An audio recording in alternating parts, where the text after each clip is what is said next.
This is one of the most dramatic, extraordinary events that we are witnessing possibly in history. This is one of the biggest quakes. It could impact the entire Pacific region. I just want to go to a map and show you the extent to which this could affect the region.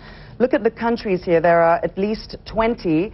Taiwan, the Philippines, Indonesia, Guam, the Marshall Islands, Papua New Guinea, Fiji, and Hawaii. That's just from the image that we're showing you now. Kyung Lah is in Tokyo. She's covering the aftermath of the quake, and she joins me now. The people in Tokyo, you felt the quake pretty severely there. Tell me a little bit about what's happening now.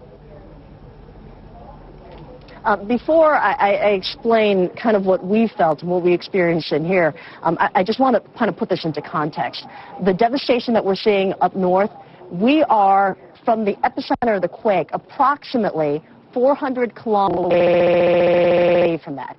And we felt some severe shaking here. Now, this is the Tokyo Bureau. We haven't really touched anything, but all the papers went flying, all of the walls were shaking, the pictures were falling, the lights were moving back and forth, all the tapes fell off of the shelves. This is just one small snapshot of what it was like in Tokyo in one small office. This is something that was experienced across the city. Tokyo is the most populous city in Japan. We're talking about 13 million people who felt this quake. But what we have now here in Tokyo is a problem of infrastructure. Because the rail lines are down right now, we're trying to get people moved home, according to the authorities, and that's proving to be a challenge. There are many people who work in the city center, but then live an hour away without rail lines, with every taxi being taken, because there certainly aren't enough taxis to move all the people who work in the city center back out to the outlying areas.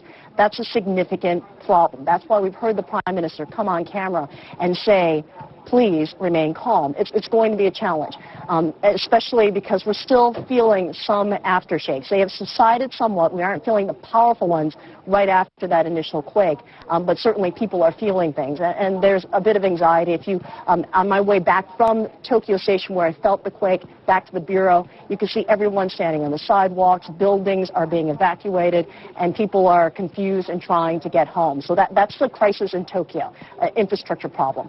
But then you have night falling. Up north, it's a significant problem because you have got to do a search and rescue in cold conditions. It is still winter-like conditions here, and you have to talk about rescuing people and trying to reach people. It's very difficult to get out on any sort of phone line, whether that be a mobile line or a landline. So all this is proving to be very difficult. We've already spoken to the Japan Red Cross, who says that they are mobilizing, trying to get into that region, trying to help the people who are there. But it is certainly going to be very difficult as night has fallen here. Can you tell us a little bit about the northeastern region of Japan for people that are unfamiliar with that area? I mean, it's mainly an agrarian society, right?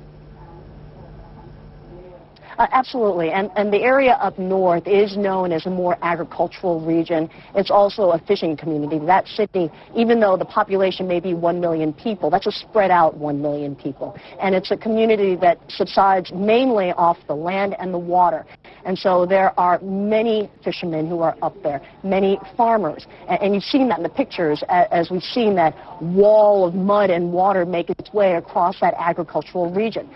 The thing that is really concerning the authorities is that what time this quake struck and then what time the tsunami came across. This was in the middle of the afternoon in Japan on a Friday afternoon. People are working. People who are on the docks. If you're a farmer, you are out in the fields.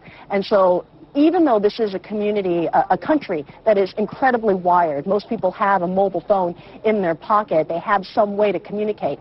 The concern is that they want to make sure that that alert gets out to everybody.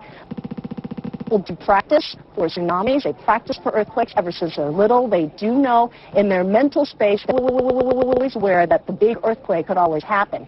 But when it actually does happen and how you react, that's the challenge here. And what authorities are hoping is that people did evacuate in time.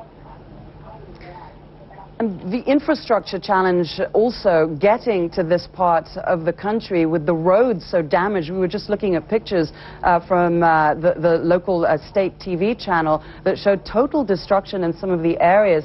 How tough is it going to be for people to come in by road to logistically help people out?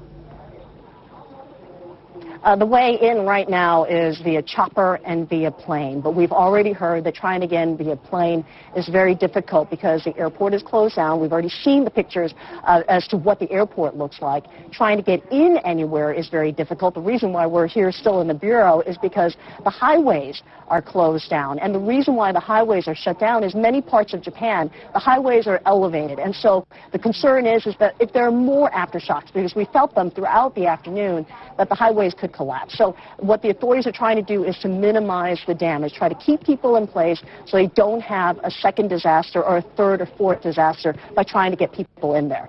From what we've heard from the Red Cross, they're going to chopper in.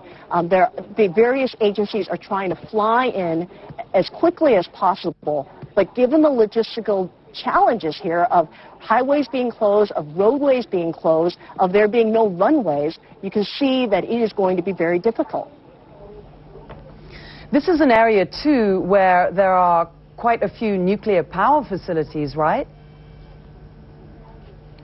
Absolutely, and Japan has to import almost all of its energy. So there are many, many nuclear plants here in Japan, but most of those nuclear plants are able to withstand an earthquake of 7.5.